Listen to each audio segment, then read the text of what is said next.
Good day everyone, my name is Lynn. Today I will be doing an in-depth analysis of the book called Two on a Tower. This book was written by Thomas Hardy. This analysis video will focus on two social issues that reflected from this book, such as women's role and men's view in Victorian era. Let me introduce the author of the book, Thomas Hardy. Born in 1840, he was an English novelist and poet. He was also identified as a Victorian realist, which was a movement that heavily influenced in his works. Hardy passed away in 1928 at the age of 88 years old. Before we dive into the book, I want you to understand the concept of realism. It is the genre of literature and movement that dedicated to identify what is real and what is not by using the cause and effect reasoning. It is responsible for accurately interpret and represent reality. You can say that it is an attempt to recreate reality based on proven facts. In this book, Two on a Tower, we see many things that are the elements of realism, from the way Hardy described the setting to the character in the book. For example, chapter 1, page 4 to 7. As you can see from the references that show on the screen, the first two chapters of the book is dedicated to describing the visual aspect of the surrounding and introducing the character of the story, as well as the situation that the main characters are facing. This was also used to describe the character characteristic and charm. This is an example of how Thomas describes his character. He could use up to a full page of his book just to give detail of how the character looked like, and he would compare the character with real-life person to help reader visualize the feature of their face and charisma. This is how he wrote about the main character, Sweden St. Cleeve. The reason why I explain what and how Thomas used realism in his book, because by the concept of this belief, the people who are realists mostly would write about situations that they see in real world. So it is an indication that the problems that was seen in this book came from real situations in Victorian era. Now let's take a look at how this book reflected women's roles and their legal rights, as well as men's view on marriage in Victorian era. First, our main character, Lady Vivian Constantine. Thomas did not give detailed description of Lady Constantine's appearance, apart from mentioning that she is beautiful, smart, and sensible, as well as elegant, because I think he wants to use her to represent all the women in Victorian era. And for our male characters, Sweden St. Cleeve, a young, handsome, passionate astronomer who used the watch tower on the Constantine property to build his research office. How the story started. Lady Constantine was married to Sir Blunt Constantine, who went to discover his dream in a faraway land, leaving Lady Constantine in the big estate alone. Before leaving, as he was a jealous man, he made her promise that she would not engage in any form of party or social gathering until he came back from the trip. She obeyed his wishes because she wanted to prove her innocence to her husband. This is because in Victorian era, woman's role was in the home, the angel of the house. They was expected to be submissive, dutiful, selfless, disinterested, kind, and spiritually pure, especially to their fathers and husbands. The perfect idea of an English wife, defined by Caroline M. Dillman, author of the book Southern Woman. I believe this lady, a perfect idea of an English wife and mother, kind, considerate, self-sacrificing, and sensible, so pure-hearted as to utterly ignorant of and adverse to any sensual indulgence, but so unselfishly attached to the man she loved as to willing to give up her own wishes and feeling for his sake. From this article, an ideal Victorian woman is expected to give up her wishes and desire for the man in her life, to keep her family in peace. They was taught since a young child that their mission in life was to find a great husband, possess a feminine quality, and to please their husband or father. After Sir Blanc left the country, Lady Constantine kept her promise and stayed out of social party. She does her job in keeping the Constantine household going and waiting the return of her husband. One day, out of boredom, she went up to a watchtower and met a young, handsome astronomer by the name Sweden St. Cleeve. Sweden was a passionate astronomer who tried to discover the next new things. That was one of the reasons why Lady Constantine attracted to him, But while she adored him, she mentioned time and time again that his passion is not one that can support a family. The household general is a term by Isabella Beaton. She explained that women in this era was expected to run and secure the well-being of the house, just like a general in the army. They must perform their duty in smart manner and need to do it thoroughly. As mistress of the house, women need to know how to organize and keep track of servant payments and household expenses, which is not an easy task to do. The mistress of the house was expected to organize parties and dinner to bring good reputation to their husband. And if they have children, their top duty was to supervise the education to the children. Women's place in the house and her domestic duties and socializing as their husband companions are top priority. But individual social activity is not important. And as for Sweden, the industrial British make work like astronomy or anything of scientific sense was seen more of a hobby for rich people and was deemed useless for practical life. One of the men's roles in Victorian era was that he should be able to provide food and essential for their family. In other words, women had expectation for their husband to be able to financially provide for their family. During their time alone on the tower, they fell in love. But scared of rumor, Lady Constantine stopped seeing him. One day, a message came and declared the death of Sir Blanc Constantine. With this announcement, her life was turned upside down. She went from being wealthy to almost losing everything in less than a day. There are limited rights for women who live in Victorian era.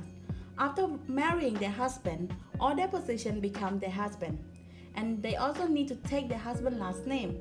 Under the law of marriage couple, husband and wife became one body, but they are represented by the husband, which means he is in control of all property, money, and anything of value. Not only does they lose valuable goods, but they also became their husband's property. The husband have control over what their body produces, like children, labor, and sexual intercourse. Of course, when the husband passes away, all the property will fall to his heir. But if the couple is childless, then it will fall to his side of the family, leaving the lady of the house with almost nothing left. After the funeral, Lady Constantine and Sweden started seeing each other again. Out of impulse, Sweden asked the lady to marry him, and she scarcely agreed to the idea. Sweden planned out their journey inside the legal paper in the city of Bath. He told her to go there first and that he would meet her in a few days. She stayed there for 13 days. During the time, Sweden got a letter from his uncle stated that he offered Sweden £600 a year for him to continue working on his project as astronomer. But under one condition is that Sweden cannot marry before the age of 25, or else the money will not be his. In the letter, Jocelyn St. Cleeve stated his view on marriage and Sweden's relationship with Lady Constantine, which we will discuss in the later topic of men's view on marriage in Victorian era. Sweden dismissed the letter and went to the city of Bath to marry his love. After being married to each other, they came back to their daily life, keeping their secret from others. During this time, Lady Constantine's brother, Louis, came and pursued her to remarry to other worthy men. He said that she is still in her youth, so she shouldn't wait any longer, or else no one would take her in. This part of the story shows two views on marriage from two different men in Victorian era. First, the letter from Jocelyn St. Cleeve. The letter contained his view on marriage to a woman as a burden, and the end of any man's passion and intellectual discovery. That is because while women were groomed to be obedient and to have quality that was expected by men, society also has expectation for men. They was expected to be able to support their family. If they can, it means that they are also successful. So in Jocelyn's point of view, if Sweden married to a woman, he will be stuck in a loophole of trying to provide for his family just like his late father does. And he would waste his talent in astronomy. Jocelyn also mentioned a very misogynistic remark that woman was not made to understand intellectual things or science. The woman's feminist quality would make the man decrease in intelligence and wasted his time. And this was how most men in Victorian era sees women. They think that women should be ideal and ignorant, and they needed to be taken care of. As for Louis, Lady Constantine's brother, he tried to find her a new husband because society thinks that the goal of women was motherhood alongside having a decent husband and a home. Education is not as important as learning skills such as sewing, cooking, and time management. She needs social skills to engage with neighbors and servants. Louis' point of view is like chocolate in a sense that they think women needed men to survive, or else their life would be lose meaning and purpose. After being secretly married for a while, a letter came to Lady Constantine saying that Sir Constantine's time of death was closer than she expected, making her marriage to Saintcliffe as failed. She went to discuss this matter and accidentally saw the letter from Jocelyn Saintcliffe. After meeting with Sweden, she asked him what the letter about. He said he had to dismiss it or else he can marry her, because it is one of the conditions to get the money. Consumed with guilt, Lady Constantine thinks that it was her duty to set him free. She told him to go on with the expedition and to think about marrying when he reaches the age of 25. Widow women, by the law, can remarry after a few weeks of their husband's death, but they were expected to wait for a long period of time by 1 or 2.5 years. During that time of waiting, they should dedicate themselves to be a full-time mourner, wearing black dress and accessory, as well as withdrawing from society. The reason why Lady Constantine think that she have ruling Sweden life because just like the rest of society, men need to work to earn the status of full masculinity. It is especially essential for middle-class men like Sweden. After Sweden go on the expedition just like Lady Constantine wanted, she agreed to marry the Bishop of Manchester, who was introduced to her by Louis. At the time, she knew that she was pregnant with Sweden's baby, so to keep away from rumors, she remarried and concealed the baby identity as the bishop's son.